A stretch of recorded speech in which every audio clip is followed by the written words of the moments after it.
Okay, so in this section, we're going to talk about bed mobility, big thing for occupational therapists, and draping, which is kind of like privacy issues around all the things that we do as therapists. Getting up off the floor. This is something that seems like a simple thing, but it's a very big deal for a lot of people, especially your clients before they go home or in the home setting. I practice this a lot with patients, just getting up off the floor. It's pretty fundamental, but these simple steps to it. Um, you're on the floor, say you're starting right here. Definitely want to train them, teach them to have their lifeline or life alert on them at all times, or at least a cell phone with them at all times, keeping it in a pocket. The cell phone, the lifeline or life alert can go like on a necklace around your neck or on your wrist, so they can call when they fall and they can't get up. Patients end up on the floor, they can stay there for quite a while. I've had patients been there overnight because they cannot get up and they can't get to the phone. So the lifeline, life alert, or at least a cell phone that's on them all the time are very important deals for people that are high risk for falls. So that's the first thing. And then once they're on the ground, what can they do? They need to go roll onto all fours if they can, if their knees can tolerate it, getting onto all fours like this. And then they need to crawl to something solid, a bed, a chair, a piece of furniture, like this lady is, getting up on one knee like she is here, and then pulling yourself up, ideally, if possible. These are the five kind of steps around that. Good to keep it, take to heart and to know this. And you can work on this with your patients if the physical therapy already hasn't done so. Bed mobility. Bed mobility is a huge deal for a lot of clients that are bed bound or struggling to get out of bed. Those of you that are going to go into clinical settings where it's acute care, like Northern Light or even nursing homes, you're going to have some clients that are quite debilitated, that just had surgeries, that had strokes, they're quite weak. Getting out of bed is a huge deal. You can spend just a lot of your time therapy-wise, just working on getting in and out of bed, moving up, moving down in bed. These are some adaptations to the bed. This is like existing beds, like in the home setting, hospital setting, nursing home setting. Obviously, they have a hospital bed that has the railings and can go up and down different parts, as you're I'm sure familiar with. But these are kind of unique parts you can add to a bed, in some cases in a hospital, but usually in a home setting. This is a trapeze. Goes over the top, gives them something to grab onto. They can pull themselves up. This is our bed rail. You can stick on existing beds, help them give a little boost to get up. These are leg lifters. These are popular with OTs. A lot of times people get into bed, but they can't get their last leg into bed. They're just not strong enough to get that leg up and in. The leg lifter can really be a useful tool for that. Scooting up in bed. What do I mean by that? Seems like a simple thing, but a lot of times people can't get from one end of the bed to the other. They do something, they go to the bathroom, they sit down on the far end of the bed. They can't scoot up.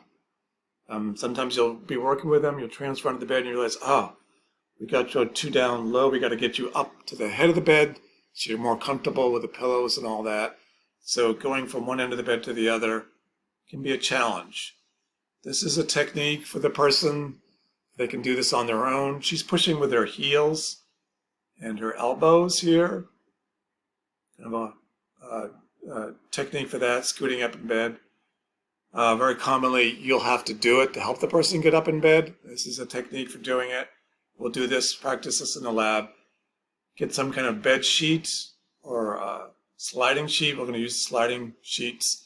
Usually it's a sheet, something tucked under them. You have to roll them onto the side and kind of tuck it and roll back and forth until you get it underneath there.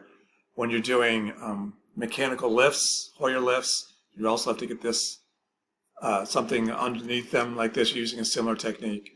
And then once you get it underneath them, you both get on one side of them and you just slide them up to the top of the bed. And it takes two people because it's hard to move somebody in bed, slide them to the top of the bed, and you can really easily hurt yourself as a therapist trying to do it by yourself or doing it improperly with another person. So you're both kind of on both sides and you're bending your knees and scooting them up to the edge of the bed. Here's some bigger pictures of it. Sliding on the edge, tucking that sheet underneath them So doing there, and they've got him there, and he's folding his arms, and they're grabbing onto the sheets, and ideally bending their knees, and just sliding him up to the head of the bed. Supine to sit. We'll practice this a lot. You'll be doing this a lot with people in bed, trying to get them from supine, which is laying down, to sit, which is sitting on the edge of the bed. So, watching for wires, tubes, raising them head of the bed if you can, having them going onto their side, and then they're pushing up with their arms.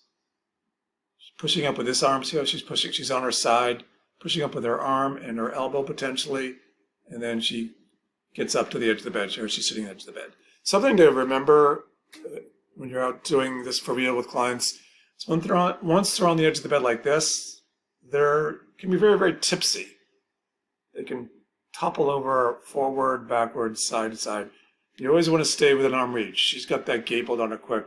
So you always have like one hand on the person, or somebody has one hand on the person. You're kind of spotting, making sure they don't fall, because they're vulnerable to fall once they're upright on the edge of the bed. Again, here's the picture. She's supine, on her side, pushing with that hand, going from supine to sit.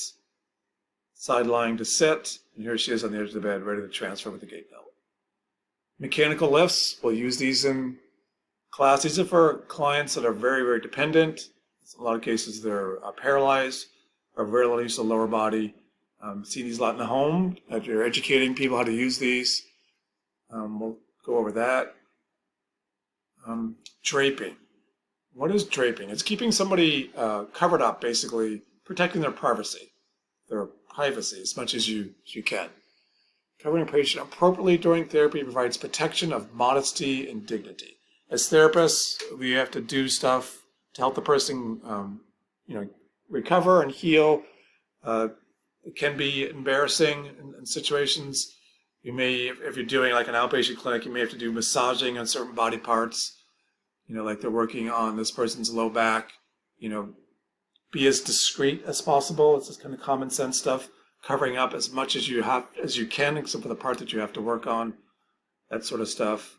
We're also working a lot with people bathing and dressing. That's what OTs do in a lot in hospital settings. So, and again, modesty, they have to get to the bathroom, that sort of stuff. Covering them up, keeping them, doing as much as you can with people is important. Here's some tips around that. Kind of using a confident, matter-of-fact kind of approach. Be very specific what you need to do. Be aware of nonverbal communications. If somebody is uncomfortable, don't want to make anybody uncomfortable. Always ask permission before you have to do something that might make them uncomfortable. Respect the gender, the cultural sensitivity, and ask for help. This is a tricky thing as a man, because as a man you're working with, females. A lot of situations can be sensitive kind of things. It can be, in my experience, more challenging than it is a female in a hospital setting. So you have to respect that, especially if somebody has a history of abuse or the touching. And it's okay to work through an aide, a nurse, a PCA, and kind of be communicating with them and doing what you need to do to get them ready and do whatever it is you have to do. I guess the bottom line is just respect that as a therapist, whether you're male or female, and work around it depending on what the patient's level of comfort. It always depends on what the patient wants. Don't get too caught up on what you want, for goals and that sort of thing. Alternative clothing, sports bras, shorts, loose-fitting clothing can help. Secure area with curtain or divider, obviously. Plan ahead. Keep the patient warm. That's another thing, too, if you're exposing skin. Backwards gowns. Think of the guy, somebody with a giant trying to go to the bathroom.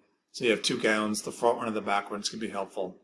Pants, the hospital pants. The IV lines, that can be challenging. Minimizing exposure. Layering, such as covering with outer clothes when removing personal items, can be a good technique as well. Again, this is kind of things you'll be learning on the job. It's to kind of make you aware of it. So it's not like a new sort of thing when you're out there dealing with this. Okay.